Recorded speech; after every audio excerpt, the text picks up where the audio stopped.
Shalom mes frères, shalom mes sœurs, partout où vous vous trouvez, que la paix de notre Seigneur Jésus-Christ soit votre partage. Je viens vous faire une fois de plus ce message sous la recommandation du Saint-Esprit. Il y a quelques jours de cela, le Seigneur m'a montré quelque chose.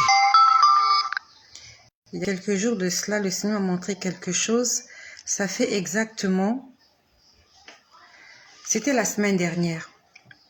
Nous sommes aujourd'hui mardi le 10 août 2021.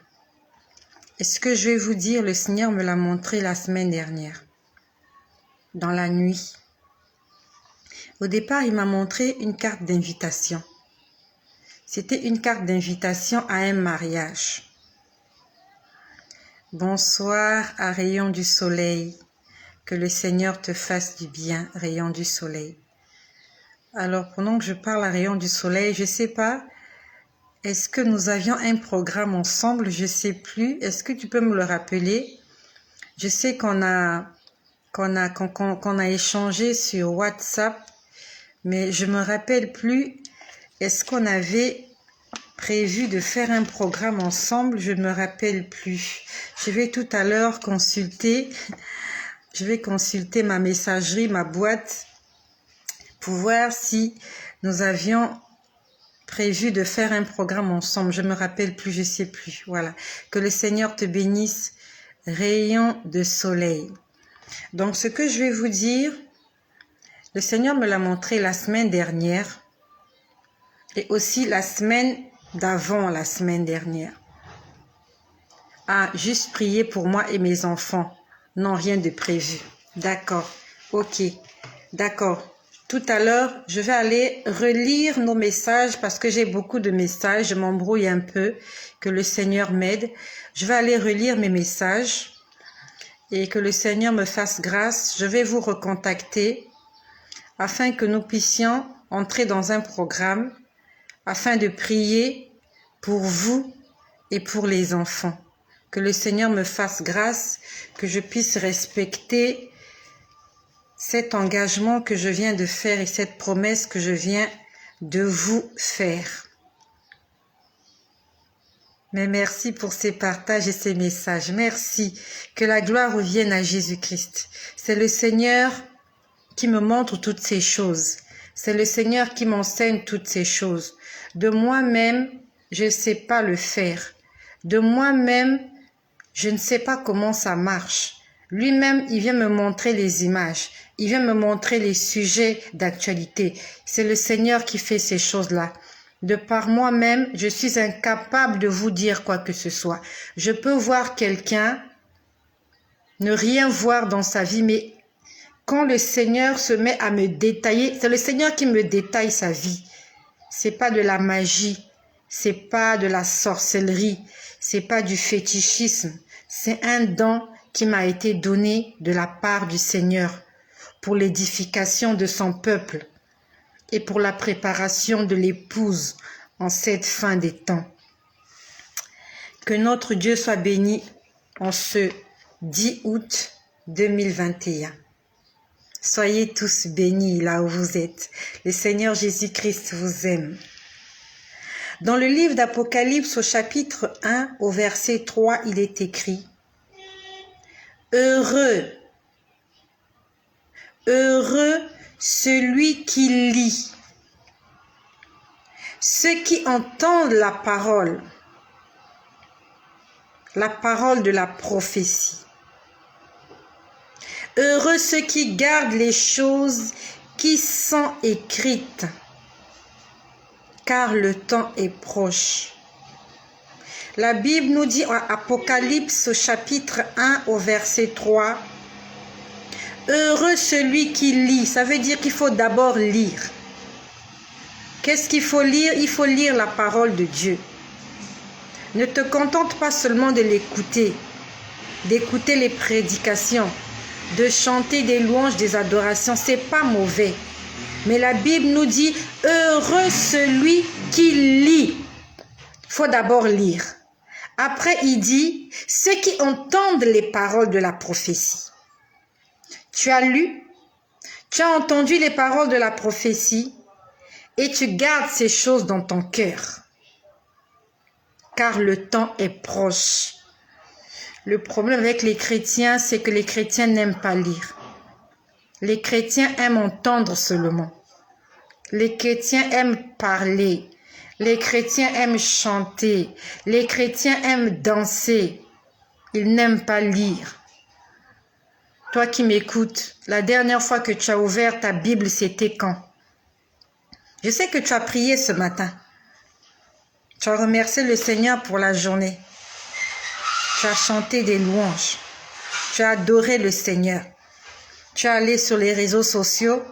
Tu as entendu des prédications. Tu as fait des commentaires. Tu as fait des partages.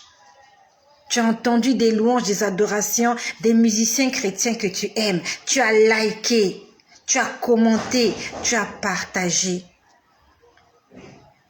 Est-ce que tu as lu ta Bible? Est-ce que tu as ouvert ta Bible pour lire ne fût-ce qu'un seul verset? Ne contente pas de ce que les gens te disent. Toi-même, il faut aller lire. Qu'est-ce qui est écrit dans le livre de la loi? Que dit la prophétie?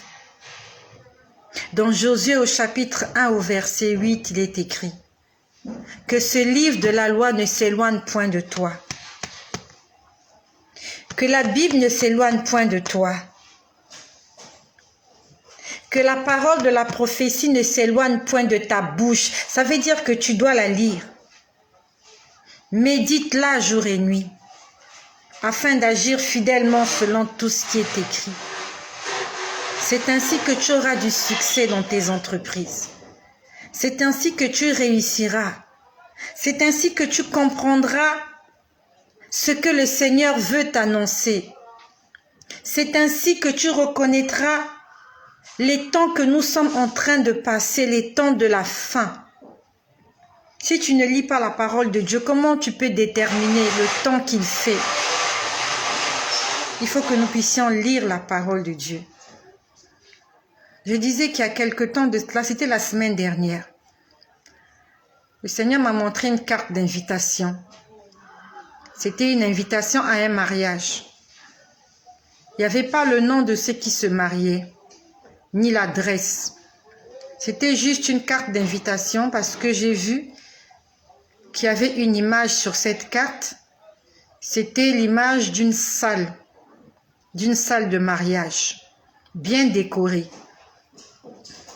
Quand j'ai vu cette image, il faisait nuit, c'était dans la nuit. J'étais en prière.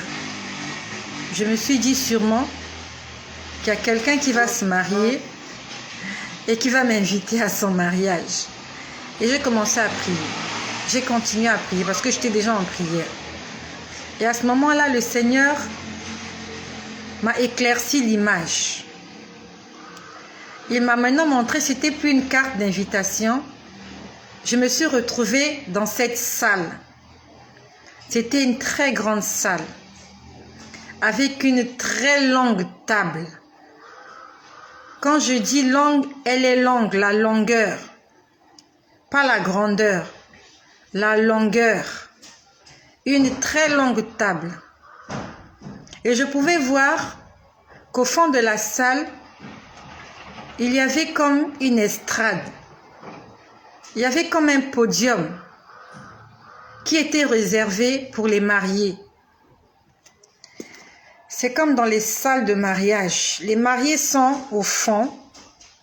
L'endroit est bien décoré, avec de beaux rideaux, avec de belles fleurs, avec un grand fauteuil spécial pour les mariés. Et plus bas, il y avait une table, une seule table. Elle était très longue. Ça veut dire qu'il y a beaucoup d'invités à ce mariage-là. Je n'ai pas vu les mariés. Je n'ai pas vu les invités. J'ai juste vu la longue table. Et j'ai vu l'endroit qui était préparé, là où doivent s'asseoir les mariés. Cette salle était décorée en deux couleurs. en bleu et blanc. La table était revêtue d'un tissu bleu. Bleu. J'ai une robe bleue, je vais m'en montrer. C'est bleu comme ça. La table était revêtue d'un tissu bleu. Et les couverts étaient de couleur blanche. Je voyais des assiettes blanches, toutes scintillantes. Je voyais des fourchettes, je voyais des cuillères. Cette table était très bien ornée. Là où doivent se mettre les mariés, c'était beau, c'était parfait. Quand j'ai vu cette salle, le Seigneur m'a dit, les noces de l'agneau approchent. Les noces de l'agneau approchent. Quand on parle des noces, on parle du mariage. Le mariage de l'agneau. L'agneau de Dieu, c'est Jésus. Il va se marier avec qui? Avec son épouse. Et son épouse, c'est qui? C'est l'église qu'il viendra chercher. Donc, il y aura l'épouse et il y aura aussi des invités. L'épouse s'asseyera à côté de l'époux. L'épouse s'asseyra à côté de l'agneau. L'épouse s'asseyra à côté de Jésus. Différemment des invités. Les invités ne seront pas assis à côté de l'époux. Les invités seront à table. Ils vont manger. Avant la venue de Jésus, tous ceux-là qui sont morts dans la foi, ce sont des invités aux noces de l'agneau. Abraham, ce n'est pas l'épouse du Seigneur. Abraham fera partie des invités. Et tous ceux-là qui vont rejoindre le Seigneur après la tribulation, ça sera aussi des invités. Mais ceux et celles qui seront enlevés quand Jésus viendra feront partie de l'épouse. L'épouse, c'est l'Église qui est en train de se préparer à la rencontre du Seigneur. Ça fait longtemps que le Seigneur me donne ce message. Depuis qu'il m'a converti en décembre 2017, il est en train de me dire, je reviens, j'arrive. En 2018, il m'a montré une table. Elle était aussi longue. La couleur était, le tissu qui recouvrait la table était blanc.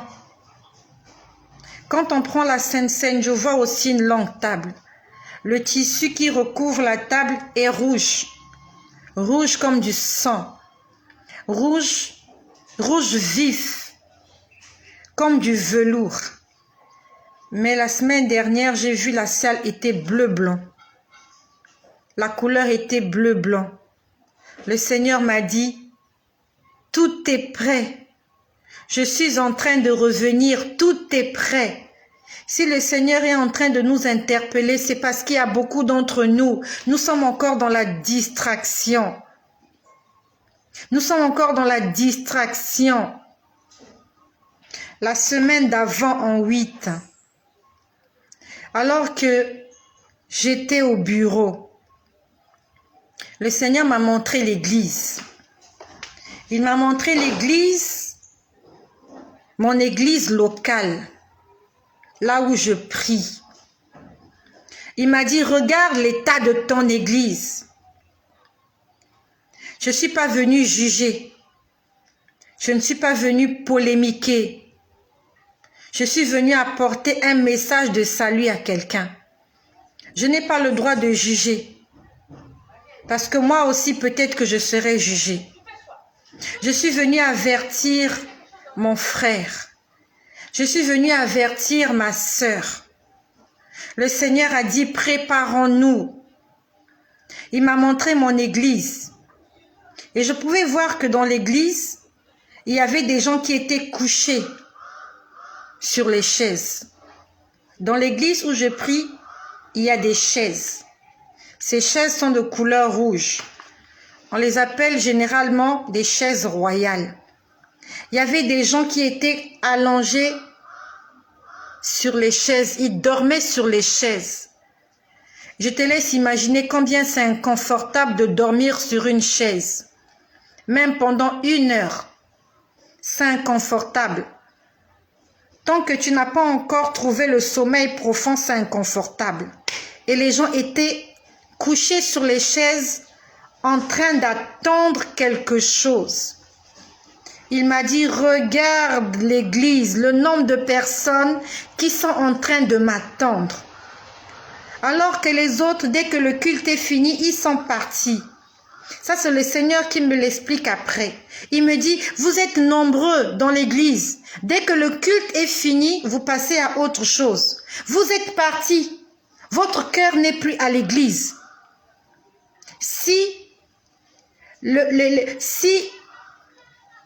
Comment je peux dire, le culte fait 2 heures. Pendant 2 heures, la personne est là, elle est concentrée. Et après le culte, elle tourne la page, elle passe à autre chose. Il m'a dit, regarde le nombre de personnes qui sont en train de m'attendre à l'église. Il n'y avait pas beaucoup de gens. Si je donne l'approximation du nombre de personnes, les gens vont être choqués. Les gens vont être choqués. Je ne vous donne pas l'approximation du pourcentage des gens que j'ai vus. C'était même pas la moitié de l'église. Des gens vont être choqués. Pourquoi les gens vont être choqués? Parce qu'ils s'imaginent qu'ils vont entrer dans le royaume des cieux avec tous les bagages, avec tous les péchés qu'ils ont. La Bible nous dit, il y a beaucoup d'appelés, mais il y a peu d'élus. Beaucoup d'appelés, peu d'élus. Dans le livre de Matthieu 7, on dit, ce ne sont pas tous ceux-là qui m'appellent Seigneur, Seigneur, qui entreront dans le royaume des cieux. Seuls ceux-là qui font la volonté de mon Père. Donc à l'église, si vous êtes 1000, ce ne sont pas ces 1000-là qui vont entrer au ciel. Si Jésus revient un dimanche, il y a des gens même, pendant le culte, Jésus va venir. Certains seront enlevés, d'autres vont rester en train de continuer à chanter et à danser et se rendre compte que certains ont disparu. Ils sont dans l'église, mais leur cœur n'est pas à l'église. Le Seigneur m'a montré les gens qui étaient allongés dans l'église où je prie. Ils n'étaient pas nombreux. Et la majorité des gens que j'ai vus, c'était des personnes adultes. C'était des personnes adultes. Il n'y avait pas beaucoup de jeunes. Je n'ai pas vu beaucoup de jeunes. Je n'ai pas intérêt à venir vous mentir. Ce que je vous dis, je lève ma main droite. Je prends le ciel à témoin. Je prends la terre à témoin. Je prends les anges à témoin. Je prends le Seigneur à témoin que ce que je vous dis, c'est la vérité. La majorité des gens que j'ai vus couchés à l'église en train d'attendre le retour du Seigneur, la majorité, c'était des personnes adultes. Il n'y avait pas beaucoup de jeunes. C'était des adultes, des personnes âgées. Quand j'ai demandé au Seigneur, mais pourquoi il y a plus de personnes âgées qui t'attendent à l'église que des jeunes? Le Seigneur m'a dit, c'est écrit dans le livre de Matthieu. Dans le livre de Matthieu au chapitre 22, il est écrit ceci. On nous parle de la parabole des noces. On nous dit que le royaume des cieux est semblable à un roi qui organise des noces pour son fils. Il envoie ses serviteurs pour appeler des invités. Et on nous dit exactement, il envoya encore des serviteurs en disant, dites aux conviés, voici, j'ai préparé mon festin. Mes bœufs et mes bêtes grasses sont tués. Venez aux noces. Le verset 5 dit, mais sans s'inquiéter de l'invitation, ils s'en allèrent. Celui-ci a son champ, celui-là a son trafic. Le roi a envoyé ses serviteurs appeler les conviés. Donc ceux-là qui sont invités aux noces de l'agneau. Mais on dit que lorsqu'ils sont arrivés, les gens ne s'inquiétaient même pas de l'invitation qu'ils avaient reçue. Parce qu'ils étaient préoccupés, soit aux champs qu'ils avaient achetés, soit à un trafic ou à un commerce ou quelque chose qu'ils vont faire. J'ai une autre version qui dit ceci. J'aime bien cette version-là. On disait, ils ne pensent qu'aux réalités de ce monde. Donc les gens qui ont décliné l'invitation du Seigneur aux noces, on est venu leur dire, les noces sont prêtes, la table est prête, les bœufs sont tués, les bêtes sont tuées, tout est prêt. Venez, la fête va commencer, le mariage va commencer. On dit dans cette version, ils ne pensèrent qu'aux réalités du monde. Les réalités de ce monde ne sont pas la vérité, ce sont des illusions, ce sont des hallucinations. Tout ce que nous vivons là, ce n'est pas la réalité, ce n'est pas la vérité. C'est réel, mais ce n'est pas la vérité. Ce sont des tromperies. Dieu n'est pas contre le mariage. Dieu n'est pas contre le travail. Dieu n'est pas contre la bénédiction. Dieu n'est pas contre le succès. Dieu n'est pas contre la prospérité. Dieu n'est pas contre ta fertilité. Mais Matthieu 6, 33 dit, « Cherchez premièrement le royaume des cieux et la justice. Et toutes les choses de ce monde nous seront données par-dessus. » Notre priorité doit être la recherche du royaume de Dieu. Cherchons notre salut. Je vous ai dit, ça sera la énième fois que je l'ai dit, le Seigneur m'a dit que l'Antéchrist est déjà sur terre. La dernière fois, il me l'a montré, c'est un homme à la peau blanche.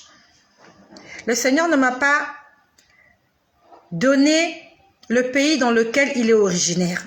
Le Seigneur m'a donné son nom. Son prénom commence par C. Son nom commence par R. Le Seigneur ne m'a pas donné son âge. Mais quand j'ai vu son visage, j'ai pu lui donner un âge. Cet homme-là a plus de 40 ans. Il a plus de 40 ans. L'Antéchrist qui va régner pendant les 7 années de tribulation, il a déjà plus de 40 ans. Quand je l'ai vu, il avait entre 48, vraiment il est au seuil de 50. Il n'est pas loin de la cinquantaine. Entre 48 et 60 ans. C'est comme ça que je l'ai vu. Je ne vais pas vous le décrire. Je ne suis pas très scotchée aux informations. Quand j'ai tapé son nom sur les réseaux sociaux, j'ai vu plusieurs profils, beaucoup de gens qui avaient le même nom que lui. Mais si l'Antéchrist est déjà là, ça veut dire que le Seigneur est à la porte. Ça fait longtemps que le Seigneur est à la porte. Et il est en train d'appeler ses enfants. Il est en train de nous prévenir tous les jours, tous les jours. C'est parce qu'il nous aime et parce qu'il sait qu'on n'est pas prêt. Est-ce que tu es l'une de ces personnes-là qui, comme dans Matthieu 22, tu as reçu l'invitation, tu as d'abord envie d'aller t'occuper de ton champ, d'un champ que tu as acheté, de quelque chose que tu as gagné, de quelque chose que tu as reçu, tu as envie de t'en occuper. Tu veux t'occuper d'abord de ton travail, tu veux travailler. Tu veux d'abord te marier. Ta priorité, c'est tu veux d'abord te marier. D'autres, tu veux d'abord enfanter. Tu dis que le Seigneur attend que j'ai des enfants avant qu'ils ne reviennent. Ma priorité, c'est d'abord ça. Tu veux d'abord réussir. Tu veux avoir tes diplômes. Jésus n'attendra pas que tu aies tous tes diplômes avant de revenir. Il n'attendra pas. Dès que la trompette sonnera, il reviendra. Si tu n'es pas prêt, tu vas rester. Dès que l'Antéchrist va prendre les rênes de ce monde, Jésus-Christ ne tardera pas à revenir. Le problème est que, est-ce que tu reconnaîtras que c'est lui l'Antéchrist? On ne le reconnaîtra pas au départ, parce qu'il viendra avec un message de paix. Il viendra avec un message de changement. Il viendra avec un message d'évolution. il viendra avec un beau discours et les gens vont l'aimer. Il ne viendra pas avec les cornes du diable. Il ne va pas montrer son côté obscur. Lorsque le serpent a séduit Ève dans le jardin d'Éden, le serpent n'avait pas de cornes. Le serpent ne crachait pas du feu pour effrayer Ève, mais il lui a dit des belles paroles. Elle entendait des belles choses, des choses qu'elle aimait entendre, peut-être des choses que Adam ne lui disait pas. Et elle a tendu son oreille au serpent. Et elle a été séduite. L'antéchrist va séduire les gens. Et tu ne le reconnaîtras pas. Et alors que tu vas te laisser séduire par les discours des hommes politiques, par les gouvernements de ce monde, alors tu seras subitement étonné de voir que tu as raté l'enlèvement. Parce que tu t'es laissé séduire par les discours de ce monde, par les discours d'un homme, par les discours de ton employeur, par des choses que tu aimes sur les réseaux sociaux qui t'éloignent de Dieu. Tout à l'heure, pendant que je m'apprêtais à faire cette vidéo, le Seigneur m'a rappelé quelque chose qui m'avait montré, ça fait un moment déjà, quelque temps après ma conversion. Je voyais des gens qui avaient raté l'enlèvement. Et parmi les gens qui avaient raté l'enlèvement, j'étais là aussi. C'est pour ça que je traite durement mon corps. Afin que tout ce que j'ai pressé sur les réseaux sociaux ne puisse pas me rattraper. Je suis en train de traiter durement mon corps. Je ne suis pas parfaite. Personne n'est parfaite. Mais je suis en train de faire des efforts. Afin que moi qui suis la première à recevoir ces messages, ces révélations-là, que je ne reste pas. Parce que je sais que ces moments-là seront des moments incroyables, invivables. J'étais en train de voir des gens dans un stade. Et j'étais spectatrice de cet événement-là. Je voyais des gens dans le stade. L'église avait été enlevée. Et les gens étaient restés. Et parmi les gens qui étaient restés, moi aussi j'étais là. Et je voyais un homme qui donnait des ordres. Il y avait un homme qui chapeautait le monde. C'est lui qui donnait les ordres et on faisait ce qu'il voulait. On faisait ce qu'il disait. J'ai vu des gens dans le stade. Au lieu que les gens sont en train de jouer au foot, ils n'étaient pas dans le stade pour jouer au foot. On avait mis des chrétiens sur l'esplanade verte du stade. On leur demandait de renier leur foi. On leur demandait de renier leur foi. Et il y avait des spectateurs. Comme pour le match de Barça et de Real. Les gens étaient assis sur l'estrade là, en train d'applaudir la scène. On a fait entrer dans le stade des lions. Les lions sont entrés dans le stade pour dévorer les chrétiens. Les chrétiens qui ne voulaient pas renier leur foi. Ils ont mis des lions. Il y avait des lions. Et je voyais les gens en train de crier. En train de se faire dévorer par des lions. Et moi, j'étais là comme dans l'estrade. J'étais en train de voir ça. J'étais en train de pleurer. J'étais en train de pleurer. Le Seigneur me l'a rappelé tout à l'heure. J'avais oublié cette vision qu'il m'avait montrée. J'étais en train de voir ça. Je pleurais. Et je voyais cet homme-là. Tout le monde pouvait le voir. Tout le monde le voyait. Il n'y avait que lui. Il donnait des ordres. Faites ceci, faites cela. Les chrétiens étaient dans les stades, pas pour suivre le foot, pas pour regarder le catch, pas pour assister à un match de hockey ou de je sais pas moi, ou de basketball, non. Les chrétiens étaient jetés dans les stades pour être dévorés par des lions. J'étais en train de pleurer. J'étais en train de pleurer, j'étais en train de regretter pourquoi j'ai raté l'enlèvement. Et j'étais en train de me poser la question de savoir, est-ce que je pourrais ne pas régner le Christ par rapport à ce que je vois. Je ne sais pas si tu as déjà vu quelqu'un se faire dévorer par un lion. Je ne sais pas. Moi, je n'ai vu ça que dans les films. Et même quand tu vois dans les films, c'est pas beau à voir. Déjà, le chien du voisin, là, t'effraie. Il y a plusieurs d'entre nous, quand on voit un cafard à la maison, on panique. Beaucoup de gens n'arrivent même pas à côtoyer les araignées. Une araignée, tu l'écrases avec une paire de chaussures. Mais il y a beaucoup de gens, dès qu'il y a une araignée à la maison, elle ne peut pas dormir à la maison. D'autres, même quand il y a une souris, tant qu'elle n'a pas tué la souris, elle ne peut pas dormir. Là, on ne parle pas de cafard. On ne parle pas de chien.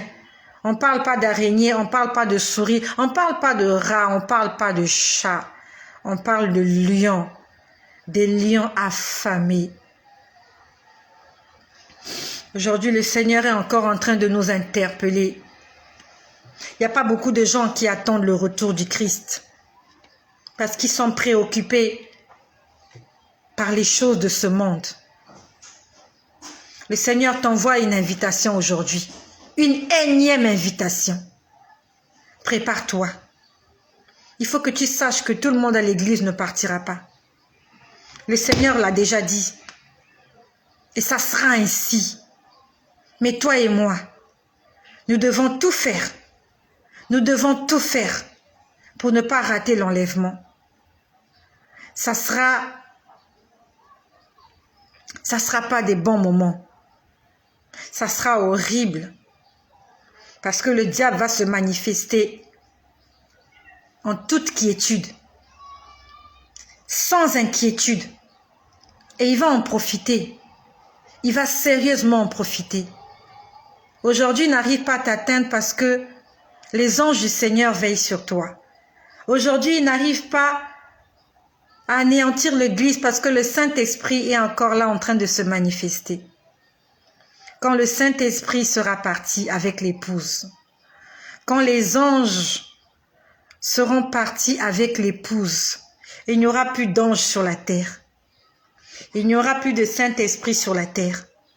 Les hommes seront livrés au diable. Les hommes seront livrés à Satan. Les hommes seront sous le contrôle de l'Antéchrist, le fils du diable. Et ça va se passer très bientôt. Très bientôt. Et le Seigneur m'a dit que je serai témoin de ces choses. Que quand l'Antéchrist va se manifester, moi je serai encore sur terre. Je ne sais pas quel âge tu as. Moi j'ai dépassé la quarantaine. J'ai dépassé la quarantaine. Je n'ai pas honte de dire mon âge. Le 23 de ce mois-ci, j'aurai 43 ans. Je n'ai pas honte. Je sais que toi qui m'écoutes, tu n'as pas envie de vieillir. Mais tu ne peux pas échapper à la vieillesse. Ça va te rattraper.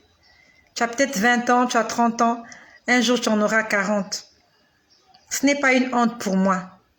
Mais c'est une fierté. Parce qu'il y a des femmes qui n'ont pas atteint cet âge. Il y a des gens qui n'ont pas atteint 43 ans. La veille de leur 43e anniversaire, ils sont morts. La veille des 40 ans, ils sont morts. La veille des 30 ans, d'autres même n'ont même pas eu leurs 10 ans. Mais moi, je suis en train de vieillir dans le Seigneur.